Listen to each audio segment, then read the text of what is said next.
Welcome, guys. So in the previous video, basically we already talked about polynomial rings over rationals, right? So we have Gauss lemma and something Eisenstein criterion.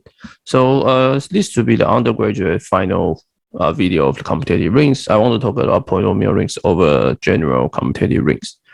So previously we have doing the polynomial ring over field. Also, a special case is polynomial ring over rationals. Okay, and in your elementary school, that I think, or high school, you talk about a polynomial ring over the real number, also a polynomial ring over a complex number. Okay. Okay, so yeah, so this is the hierarchy of the rings. So this is the rings without identities. This is the rings with identity. This is just the commutative, and you can add the integral domain. And we haven't talked about this too. And in this video, we will focus on this unique factorization domain. And then we have proved this that Euclidean domain is a strictly subset. It's a subset of principal ideal domain. And then we also talk about field, and we will talk about field in the next video, next lecture, and then also algebraic closed field. Okay, so these are these are next. Okay, so yeah, so let me just write down our goal. So our goal today is to show the following. So first is that I want to show that if R is an integral domain, so is R bracket X. Okay, so okay, the second is that if R is a unique factorization domain, so is R bracket X. Okay, so these are meant to results basically for general commutative ring, not just for field, right? So if you're a field, then it's basically a unique factorization domain, integral domain. So you can easily prove that. In the previous lecture, we proved that F bracket X is a Euclidean domain. Okay, so remember that the degree F is what we use. Okay. Okay, so the first one is trivial. Okay, so the first one, what we gonna to show is that I somehow feel like I still need to see my face in order to make a video. Okay, so so what I want to say is that if R is integral domain, so remember the integral domain means AB is 0 if only if AB is if AB is 0, you will imply A 0 or B 0. So this is the same as if A, B are non-zero, then their product must be non-zero. Okay, so if R is integral domain, so is R bracket X. Okay, this is easy. So the proof. So proof we know that suppose somebody give you F and G in the bracket X, and the leading term is A n x n. So n is non-zero, and the leading term of G is Bm xm. So Bm is non-zero, right? So the highest power is basically always An Bm xm plus m, right? And since these two are non-zero, right, by integral domain, so your An Bn is non-zero. So which tell you that the degree F equals to times G, always degree F plus degree G. Right, so we have this formula. Okay. So once we have this degree F plus degree G equals to degree Fg, so which tell you that R bracket X is an integral domain. Okay. The reason is that suppose you get 2, right? Suppose let's say suppose F is so if F is constant, right? If F is a constant non-zero and the G is constant non-zero, then obviously the Fg is non-zero. Okay, and then so we can focus. So we just need to show that one of them at least one of them is non-constant, right? So but if one of them is non-constant, then means degree F is greater or equal to 1, or degree G is greater or equal to 1. Okay, so obviously that the degree fg is greater or equal to 1. So fg is non-zero in R bracket x. Okay. So you can easily get a generalization because, for example, the Rxy is basically R bracket x and the bracket y. So from here you can prove that the Rx1 xn is integral domain.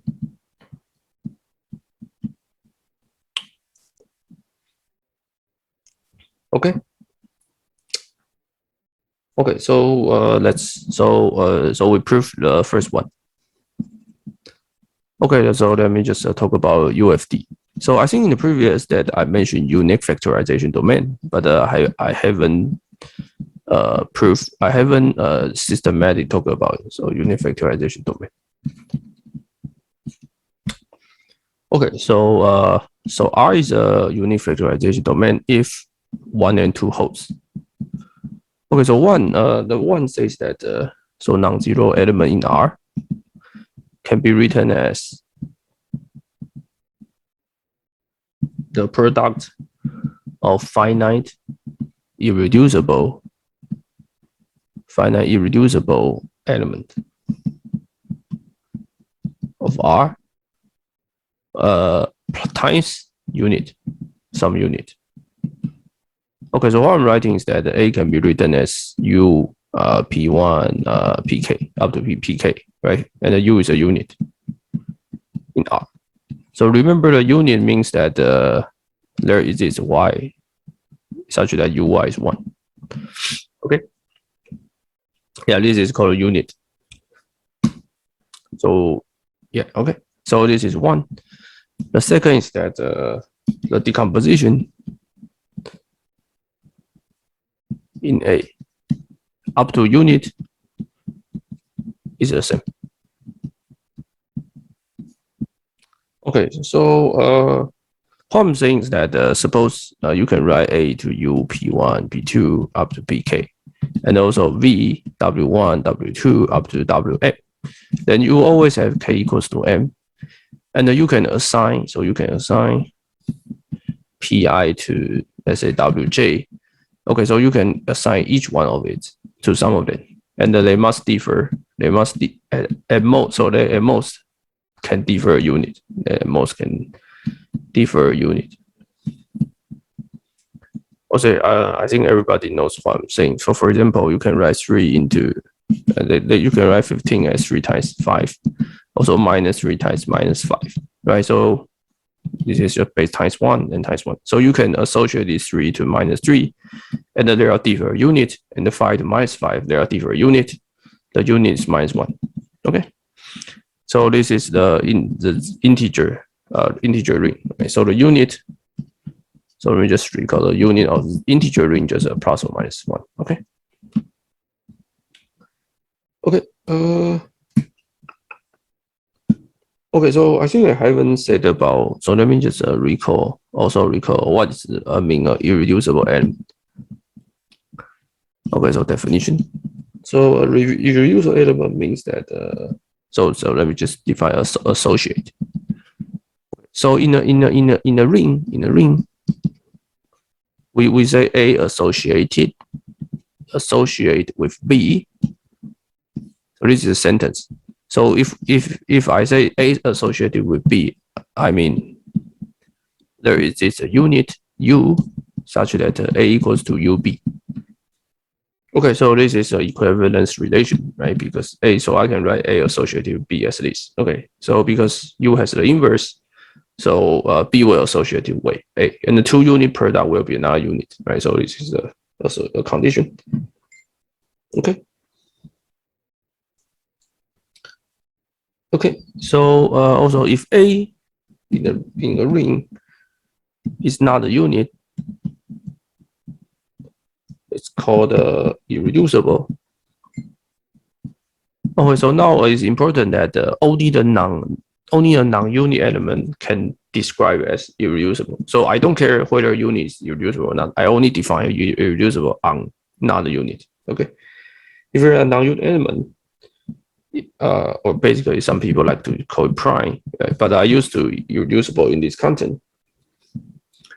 Basically, whenever you can write A equals to BC, so one of I think one of BC must be a unit.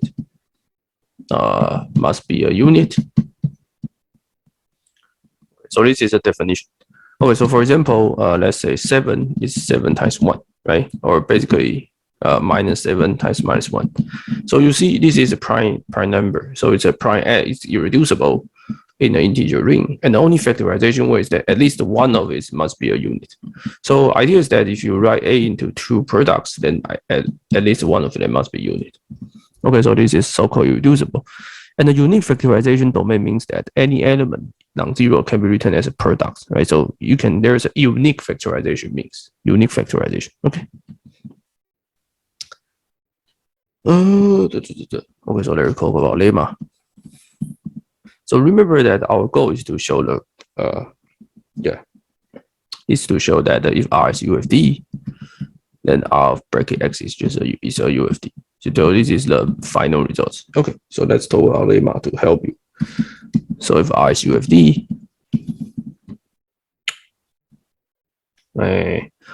if AB belongs to R, and then remember we talk about GCD, right? GCD is can define in the integral domain. So if GCD AB, then okay, so I should say then. So what I'm saying is that you can define a GCD AB in R. Okay, and also if AB is relative prime. So relatively prime means that the GCD AB is 1. Okay, so if AB is relatively prime, then whenever, okay, so if whenever A can, so if A divides BC, then A divides C. Okay. You can check for yourself for an integer ring. Okay, so so now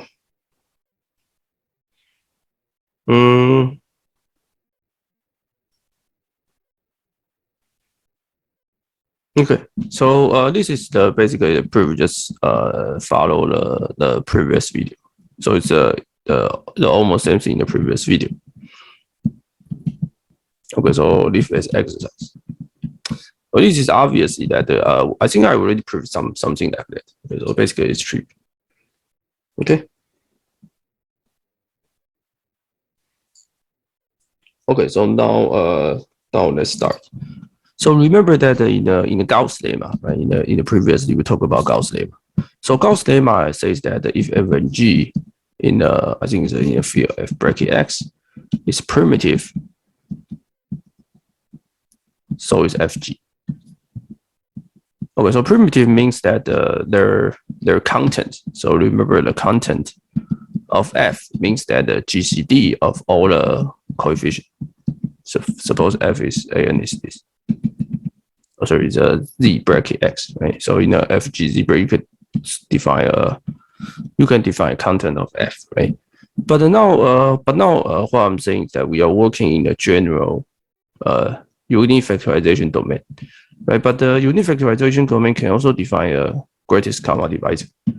Okay, so what I'm saying is that this is one can just easily show that the Gauss lemma still works for the unique factorization domain. Okay, and then you can still define content of f to be GCD of this. So this is the generalization. So the key point is that GCD is also well defined. So greatest common divisor is also well defined in UFD. So this is the main message. Okay, so once you have this, then you have Gauss lemma, right? So you can in the R bracket X, so R is UFD, the Gauss lemma is still true. So Gauss lemma still true. So Fg is primitive. So is Fg. And also the content. If you take the content of F times G, easy to show this content F is equals constant f times constant g. So this is the generalization of this statement, right? If f of g primitive, then constant f is 1, then is 1, then product is 1. Okay. Okay, and then you can easily generalization into f factor k. Okay. Okay, so what we already have is all the all we have is I think it's already the good start to prove the results. So let's talk about the lemma. So f is in R of x, and it's both primitive and reducible. So if f is primitive, so all the coefficients are relatively prime and irreducible. So in this sense that you can think that f cannot be written as the product of another two polynomials. Then it is irreducible in so remember that, so that in the so-called bracket f of x. Okay, so I haven't mentioned what is the relationship with this R and F. Okay, this F, right? This F in this content is just the fractional field.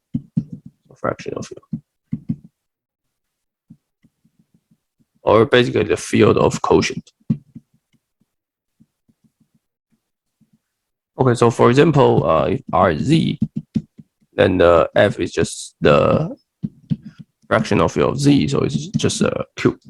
So this sentence says that if F is Z of X, F is in Z of X, which is primitive and irreducible, then it's irreducible in Q. Okay, so what I'm saying is that so if somebody gives you an integer polynomial, which is primitive, so for example, let's say x squared minus 2, right? So it's primitive and irreducible. That means no integer roots. Oh, sorry. That means you cannot write written as a two product of polynomials. Then x squared minus 2 is irreducible under Q. Okay, so this is a powerful result, right? Because I know that somehow like if you extend Z to in a Q and then you extend Q to be complex number, then in a complex number that you can solve this. You can write x minus square root of 2, x plus square root of 2, right? I mean, even for rationals. So this means that if you add a primitive this constraint, then you can guarantee that if f is irreducible in the small small polynomial ring, then it can extend into larger polynomial rings, and which guarantee that it can at least extend to field of quotient. Okay. Okay, so the proof is similar to the previous one, right? Suppose f is in bracket x and is irreducible. Okay. So proof is just contradiction, right? Suppose f is irreducible, but reducible in fx. So we need to show this is impossible, right? So we start from this. So also a primitive. So suppose somebody give you a primitive, so give me a primitive polynomial f in this irreducible, but irreducible in larger one. Then I can say f is a gh, where gh in f. Okay, and also degree f, sorry, degree g and f are greater than equal to 1. Okay. So let's define g of x to be g0 1 over a. So g0 x 1 over a, and h to be h0s x 1 over b. So 1 a b in R. Okay. So right. So since this f is just field of quotient, right? So I can find a and b such that g0 h0s are in bracket x are in R of x, right? So I can write it as a 1 over a b g0 h0s. So now these two are in the of x. Okay. Okay, so okay, and now I can pull out all the content. So I can write this as I can pull out the content of the G zeros. So let's say alpha is the content of G zeros and the beta is the content of H zeros. So I get the alpha times beta AB, and the rest of two polynomial. Let's say G1 and H1. So G1 are G0 divided by alpha. Really? Yeah, and H1 are sorry. So this is alpha. Yeah, 1 over alpha, and G, and this is H 0 divided by beta. Okay. So now these two are primitive. Okay. So combine these, finally we get ABF equals alpha beta G1 H1. Okay. Okay. So what we have now is ABF, right, equals to alpha beta G1 H1. Okay. So ABF equals to alpha beta G1 H1. Okay, so remember that these two are primitive, right? So contents of G1 H1 is just 1. Okay, so tell you that the C alpha beta G1 H1 is just 1. So it's just alpha beta, right, for the content. And also F is primitive by our assumption. So the contents of ABF is just AB. Okay, so you get contents, you take contents, you get AB equals to alpha beta. Okay. So you get F equals to G1 H1, right? You can just cancel these two. Okay. So now F is irreducible. F is reducible in R of X, right? Which is a contradiction. Okay, so what we prove that what we prove is these results.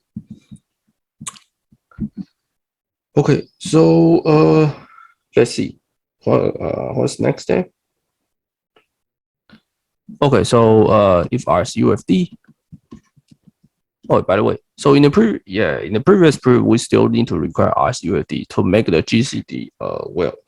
So R is UFD if P of X is primitive in R of X, then P of X can be written as a product of irreducible polynomials. Okay, so this is already indicates that the R bracket X is a UFD, right? But what we need to prove is that basically what we need to prove this, right? Can be written as product of irreducible and uniquely. So uniquely up to the order, okay? Okay, so now since we already have this theorem, right? So we can consider P as a, so we can not just distinctly as a R of X, right? We can just embedding this R of X into its rational field. So rational field X, which is F of X, right? So this is this is the beautiful part. Okay, so I think this is a very beautiful part, right? Because we can embed the original ring into a quotient field. So once we have this, then we can just use the previous lemma, right? So now we can view P as a P1. Suppose P as a P1 up to PK, right? Because in the field world, then there is a unique factorization way, right? So we can uniquely factorization P is a P1 up to PK, such that the Pi belongs to the bracket X. Okay. Okay, and the eigen that each Pi is Fi of X divided AI. Okay, so AI is some ring. So which each Fi now becomes original original R of X. Okay, so we first embedding this into the fractional field and going back to the original ring, right, by quotients by dividing some element. Okay, so now I get P to be A1, A2, AK, right, by the F1, F2 up to FK. And then we do the same trick, right? So we can take the content. So we take the content take a constant of this fi. So let's define fi to be, let's define this fi to be ciqi, right? So ci is a content of each fi. So I can write it as a c1 up to ck, a1 up to ak, q1 up to qk. Okay. Okay, so the same trick. So we get a1 up to ak p of x equals to q1 up to qk, c1 up to ck. Okay, so this is the result. Okay, and the same proof is that the content, the p is primitive. Okay, so p is primitive, right? Primitive. And also, by definition, these are all primitive, right? Because I already take the content. So compare to take the content, you get a1 up to ak, c1 up to ck, right? So you can cancel all these factors. Okay, so you get the factorization of p in the original field. Yeah, it's done. Okay. So now your p of x is basically can be written as let's say r1, rk, which are all irreducible.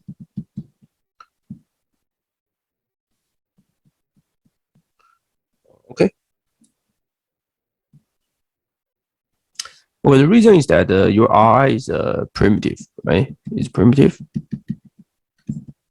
Okay, and then we already proved. I think we already proved that. Let's see. I think we already proved that if R is a primitive and it is irreducible in R of x, then it's irreducible in the f of x. Okay, because okay, so let's see. So you see, this R is a primitive S in F, right?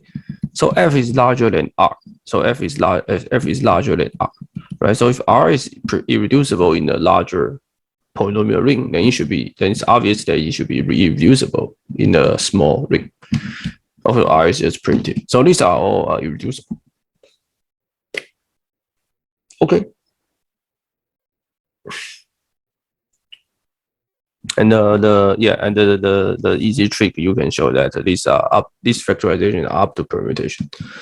Okay, so which shows that our results, the algebraic x is UFD. Yeah, so this is the almost a proof. Okay. Yeah, so let me summarize. Let me just do the final step to hint this one to this one. Okay. So let's say if somebody you use arbitrary polynomial in R of x, and then you can write f is in a unique way, right? You can write you can just first take f to be. So remember that what we prove is the primitive one, right? So we didn't say for a non-primitive one. So if f is, you take any arbitrary in a bracket x, then I can take all the content out, right? And define this to be f1. Okay, so this f1 now is primitive. Okay, right, so I can, by the previous lemma, I can just factor it out. I could just factor it out to a unique way. So there's a unique way. I get, let's say, a1 up to amx. So this is a1x, a2x, amx. Okay, and these ai's are all primitive. Okay, so it's a good choice. Okay. Okay, so yeah, so we already get this, right? So now I want to claim that f is uniquely factorization, right? So this is already uniquely. So the only difficult part is that what is this? Whether CF is uniquely, right? Can be factored in uniquely in R of x. Okay. Okay, so but C is already just a number, right? So obviously it should be uniquely factored in R. So what I'm saying is that C of F, right, is uniquely factorization in R, right? But we need to show that CF is uniquely factorization in R bracket X. Okay, so this is the final, maybe a non-trivial part, right? Because what we are saying that this is just definition, because R is a unique factorization domain, right? But if you large in a bracket X, whether the constant has a property that maybe two polynomials can times into constant. Okay, but we need to show this, but I won't show this is impossible, right? Because if C is equals to B1x, B2x, up to Bmx, right? Then the degree of C is just 0, right? It is constant, non-zero constant, we'll get the degree of B1, degree of Bm. Okay, so this means that one of the degree all of the degree must be constant. All of the degree bk must be constant for OK. Okay, so which tell you that all the bk, all the bi just in R. Okay, so you cannot have two polynomials which is non-zero, then product become constant. Okay, so this is it. So CF is a unique factorization in R bracket X. Basically, it's the same as CS unique factorization in R. Okay. Yeah, so we prove about that. Okay, so results. Let me just write it again. If R is a unique factorization domain, so is R bracket X is a unique factorization domain. Okay. Okay, and you can see that Rx1, Xn is also a unique factorization domain. Okay, so if F is just a field, then field is already a unique factorization domain. So in this case, that Fx1 up to Xn is a unique factorization domain. Okay, so this is much important. So that means that you can still define irreducible polynomial in a multi-variables like your usual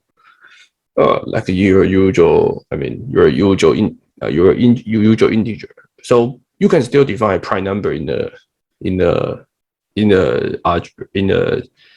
polynomial ring, right? So for example, x squared plus y squared minus 1 can be viewed as just a prime element. So it's still a prime element in R xy, right? So from this point of view, that this commutative algebra, commutative ring, incorporates all the setting. I mean, all the same idea in the prime element. So this is, I think, the most beautiful part.